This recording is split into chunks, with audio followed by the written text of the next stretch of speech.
Magandang umaga mga bata. Inanyahan ko ang lahat na tumayo para sa ating panalangin. Sa ngalan ng Ama, ng Anak, ng Espiritu Santo. Amen. Bago kayo umupo ay ayusin na inyong mga upuan at pulutin ang mga basura na nakakalat sa inyong ilalim ng inyong upuan. Ngayon ay tatawagin ko kayo isa-isa para malaman natin kung sino-sino ang mga lumiban sa klase. Naintindihan niyo ba mga bata? At sasabihin niyo po lamang ay narito po bini-bini. Una, abi, patalinghod, urot. Wow, ang galing niyo mga bata dahil walang lumiban sa klase. Masaya ako. Bigyan ng 5 bagsak ang inyong mga sarili. Ngayon ay dadako tayo sa ating tuntunin sa silid-aralan at kailangan ninyo itong sundin para payapa ang ating salakayan ngayong umaga. Una, itaas ang kamay kapag nais sumagot. Pangalawa, makinig sa nagsasalita sa harapan. At ang panghuli ay aktibong makikilahok sa mga gawain sa klase. Naiintindihan niyo ba mga bata ang ating tututunin sa silid-aralan? Mahusay. Dahil dyan ay nais kong malaman kung meron pa ba kayong naalala sa ating tinilakay noong nakaraang araw? Mahusay. Ang ating tinilakay noong nakaraang araw ay ang mga batayang impormasyon sa sarili. Ngayon, meron ako ditong aktibidad upang malaman ko kung talagang naiintindihan niyo pa ang ating tinalakay noong nakaraang araw. Panuto. Ilagay ang mga salita sa tamang mga batayang impormasyon. Pipili lamang kayo dito ng mga salita at kailangan nyong ilagay sa mga tamang batayang impormasyon. Naiintindihan niyo ba mga bata? Mahusay. Halimbawa, si Mario ay inalagay ko sa pangalan dahil ito ay pangalan. Mahusay mga bata, ang gagaling ninyo. Naintindihan niyo pa at naalala niyo pa talaga ang ating tinalakay noong nakaraang pagkikita. Bigyan ng 5 bagsak ang inyong mga sarili. Ngayon, meron ako mga katanungan. Sino-sino ang inyong mga kaibigan? Meron ba kayong mga kaibigan? Ano-ano ang inyong mga ginawa? Kayo ba ay naglalaro? Mahusay. Meron ako dito mga larawan at kailangan nyo lang hulaan kung ano-ano ang ginawa sa larawan o ano ang ipinakita sa larawan. Naintindihan nyo ba mga bata? Magsisimula tayo sa unang larawan. Ano kaya ang ipinakita sa unang larawan? Mahusay. Mga masasayang magkakaibigan. Kayo ba ay masaya sa inyong mga kaibigan? Tama yan mga bata. At ang pangalawang larawan ay mga naglarong magkakaibigan. Kayo ba ay naglaro sa inyong mga kaibigan? At ang panghuling larawan ay magkakaibigan na tinulungan ang isang kaibigan na nadapa. Kayo ba ay tumutulong sa inyong mga kaibigan? Mahusay yan mga bata. Ngayon, bigyan ng 5 bagsak ang inyong mga sarili sa partisipasyon. Ngayon ay magkakaroon tayo ng panibagong tatalakayin at mayroon itong mga layunin.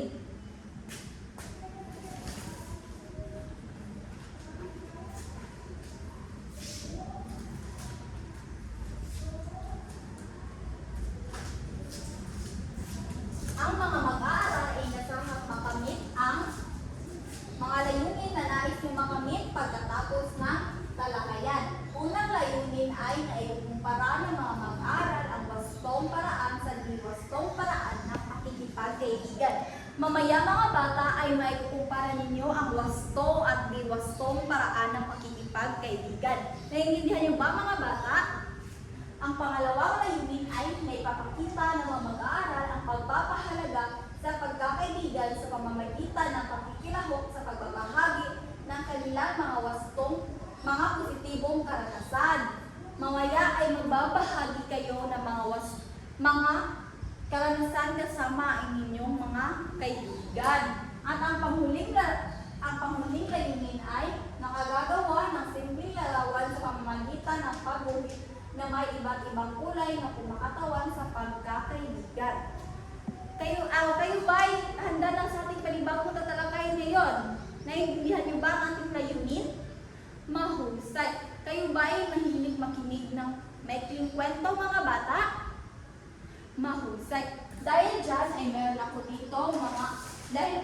mayroon ako ditong maikling kwento. At kailangan nyo lamang ay makinig at obserbahan kung ano ang nasa kwento. Ang paksa ng ating kwento ay kaibigan. Magkaibigan sina Leia at Mea. Si Leia ay palaging tumutulong kay Mea sa kanyang gawain at laging nandyan para makinig sa problema nito.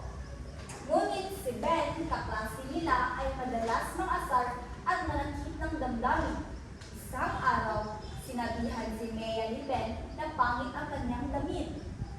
Agad ipinagtanggol ni Leia si Mea at pinagsabihan si Ben na mali ang kanyang ginawa. Kayo ba ay nakikinig sa kwento? Naiintindihan niyo ba ang kwento, mga bata? Dahil dyan, meron akong mga katanungan. Sino-sino ang magkakaibigan sa kwento? Mahusay. Ang magkakaibigan sa kwento ay sina Leia at Mea. At ano ang maling ginawa ni Ben kay Mea? Tama. Ang maling ginawa ni Ben kay Mea ay palagi siya nangaasar at sinabihan niya ng hindi magandang salita si Mea. Base sa kwento, alin doon ang wastong paraan ng pakikipagkaibigan? Tama! Ang wastong paraan ng pakikipagkaibigan base sa kwento ay noong tinulungan ni Leia si Mea. Ngayon, naiintindihan niyo ba ang wasto at diwastong paraan ng pakikipagkaibigan, mga bata? Mahusay! Ngayon ay nais kong bigyan niyo ako ng mga halimbawa ng wastong paraan ng pakikipagkaibigan. Ang pagsasabi ng hindi magandang salita, ito ba ay wasto at di wastong paraan ng pakikipagkaibigan? Mahusay, hindi ito wastong paraan ng pakikipagkaibigan. Pang-aasar, ito ba ay wasto o di wastong paraan ng pakikipagkaibigan? Mahusay, di ito wastong paraan ng pakikipagkaibigan. Ang pagtutulong sa kaibigan, ito ba ay wasto o di wastong paraan ng pakikipagkaibigan? Mahusay. Ito ay wastong paraan ng pakikipagkaibigan. Ngayon ay tatalakayin natin ang panibagong aralin. Base sa ating tinalakay kanina o mga aktibidad na ginawa kanina, mayroon pa kayong mga idea kung ano ang ating panibagong paksang tatalakayin ngayon? Ang ating panibagong tatalakayin ngayon ay ang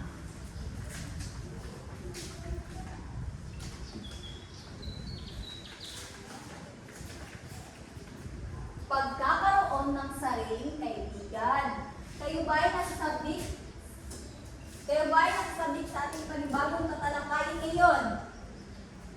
Mahusay. Dahil dyan ay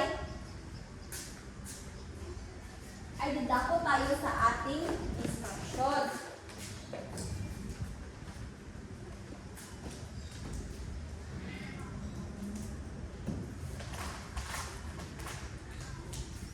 Ano nga ba ang kaibigan?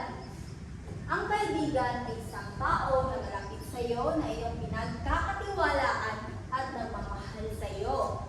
Lagi siya sa iyong tabi, pinapasaya at pinapatawa. Katulong mo siya sa lahat ng bagay, karamay sa problema at kakampi rin kahit sa kalukuhan minsan. Sino-sino nga ulit ang inyong mga kaibigan, mga bata? Ano-ano nga ulit ang kanilang mga pangalan? Mahusay. Ang inyong mga binanggit ay sila ang inyong mga kaibigan na tumutulong sa iyo, kakwentuhan mo, at kasama mo sa paglalaro. Naintindihan niyo ba kung ano ang kaibigan, mga bata? Mahusay. Bakit kaya mahalaga ang pakikipagkaibigan? Mahalaga ang pakikipagkaibigan para kayong tutulong sa iyo kapag nahihirapan kayo sa isang bagay. Ang pagkakaroon ng kaibigan ay masaya dahil sabay-sabay kayong papasok sa paaralan. Sa tingin nyo, mahalaga ba ang pakikipagkaibigan? Tama, mahalaga ang pakikipagkaibigan dahil sila ang nagbibigay sa atin ng saya, gabay, tulong at pagmamahal. Ano nga ulit ang kaibigan, mga bata? Mahusay. Bakit nga ulit mahalaga ang pakikipagkaibigan? Dahil sila ang tumutulong sa atin, nagbibigay ng pagmahal at suporta. Ngayon, ang pagkakaroon ng sariling kaibigan ay may wastong paraan.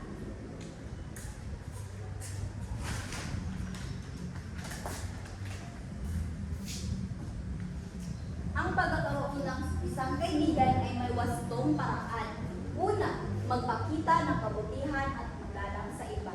Kailangan natin magpakita ng kabutihan at galang sa iba dahil ito ay nagpapakita ng dahil ito ay makatutulong upang magkaroon ng magandang samahan. At pangalawa ay makinig. Ang pangalawa ay makinig sa sinasabi ng iyong kaibigan. Kailangan natin makinig sa sinasabi ng ating kaibigan dahil ito ay nagpapakita ng respeto sa kanilang mga sinasabi. Naintindihan niyo ba mga bata? Mahusay. At ang pangatlong wastong paraan ay tumutulong kapag tayo nangangailangan na naayon sa kakayahan. Tumulong tayo sa iba mga bata dahil ito ay nagpapakita ng kabutihan at respeto sa iba rin. At ang pang-apat ay maging tapat, sabihin ang totoo at huwag magsinungaling. Maging tapat at huwag sabihin ang totoo sa ating kaibigan mga bata.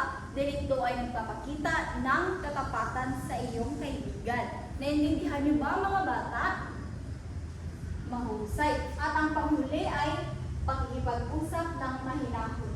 Dapat ay makipag-usap tayo ng mahinahon sa ating mga kaibigan upang magkaroon ng pagkakaintindihan sa bawat isa. Naintindihan niyo ba mga bata?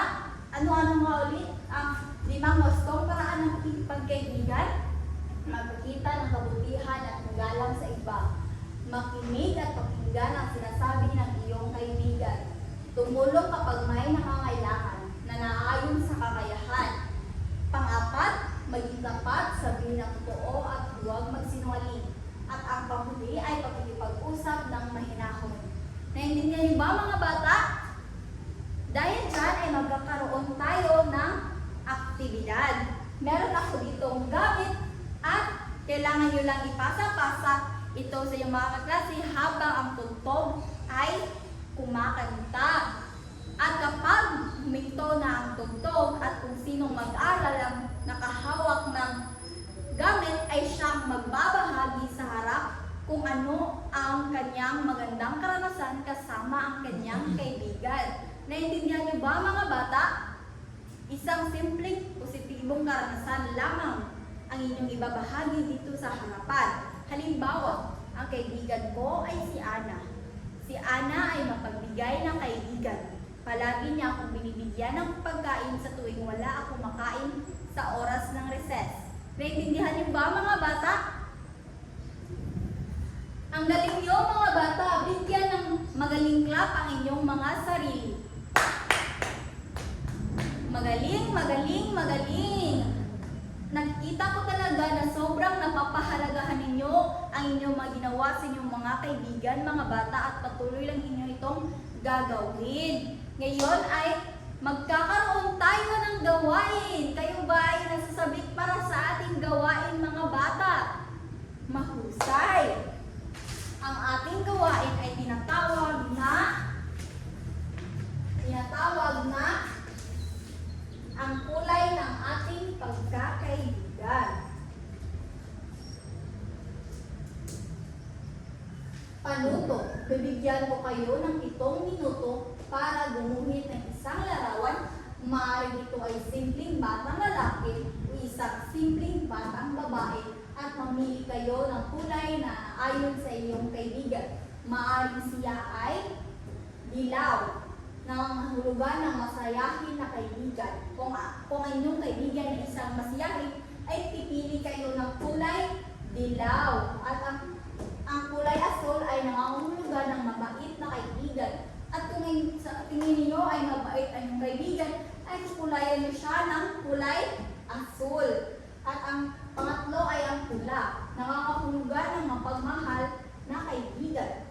Kung sa tingin ninyo ang inyong kaibigan ay mapagmahal, ay kukulayan niyo siya ng pula. At ang pang-apat ay berde. Nangangahulugan ng magalang na kaibigan. Ang kulay berde ay ito ay ang mahulugan ng magalang na kaibigan. At ang panghuli ay kahel. Nangangahulugan ng isang palakaibigan na kaibigan. At bibigyan ko lamang kayo ng 7 minuto para gawin ito. At pagkatapos ay ibibigay niyo ito sa inyong mga kaklase dito sa loob. Naintindihan niyo ba mga bata? Mahusay. Ang galing ninyo mga bata. Nakikita kong sobrang napakamahiligkahin ninyo sa inyong mga pagguhit. Bigyan ng magaling clap ang inyong mga sarili. Magaling, magaling, magaling. Dahil dyan ay, kung meron ba kayong mga katanungan base sa ating tinalakay ngayon? Ang kaibigan, ang kalagahan nito, at ang wastong paraan ng pakikipagkaibigan. Meron ba kayong mga katanungan? Wala na? Dahil dyan ay magkakaroon tayo ng simpleng pagtataya lamang. At kumuha kayo ng inyong kwaderno at isulat nyo ito sa inyong mga kwaderno. Ang ating pagtataya.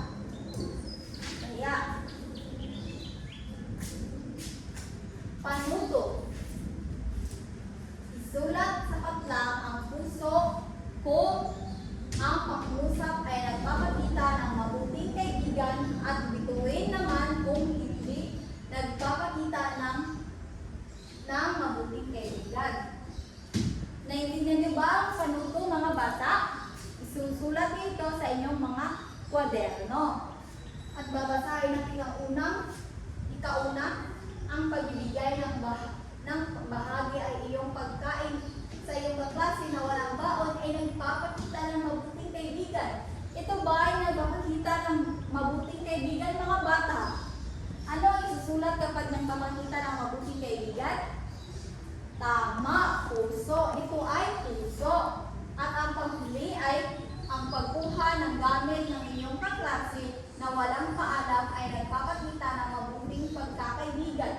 Ito ba ay nagpapakita ng mabuting kaibigan ng pagkuha ng gamit na walang paalam mga bata? Mahusay.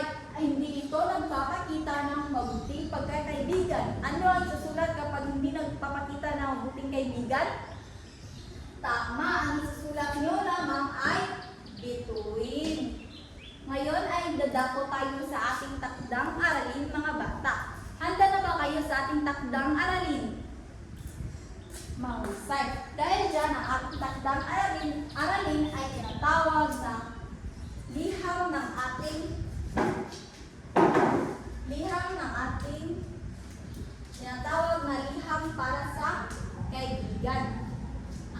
Panuto, gagawa kayo ng simpleng liham para sa inyong kaibigan, kung saan isusulat ninyo ang inyong magandang saloobin para sa inyong kaibigan.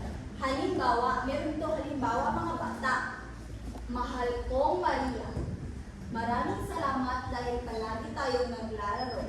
Ang bait-bait mo sa akin, mahal kita, nagmamahal, Z. Naiintindihan niyo ba ang ating takdang aralin mga bata? Mahusay. Meron ba kayong mga katanungan? Ano nga ulit ang kaibigan? Magaling. Ano nga ulit bakit nga kayo mahalaga ang pakikipagkaibigan? Magaling. Ano ang inyong naiintindihan ngayon? Ngayong umaga sa ating tinalakay ngayon mga bata? Mahusay. Bigyan ng 5 bagsak inyong mga sarili sa pagpartisipasyon at sobrang napaka-aktibo ninyong sumagot mga bata. 1, 2, 3, 4, 5. Ngayon ay hinanyahan ko ang lahat na tumayo para sa ating panalangin. Sa ngalan ng Ama, ng Anak, ng Espiritu Santo. Amen. Maraming salamat mga bata at paalam. Mag-ingat sa pag-uwi.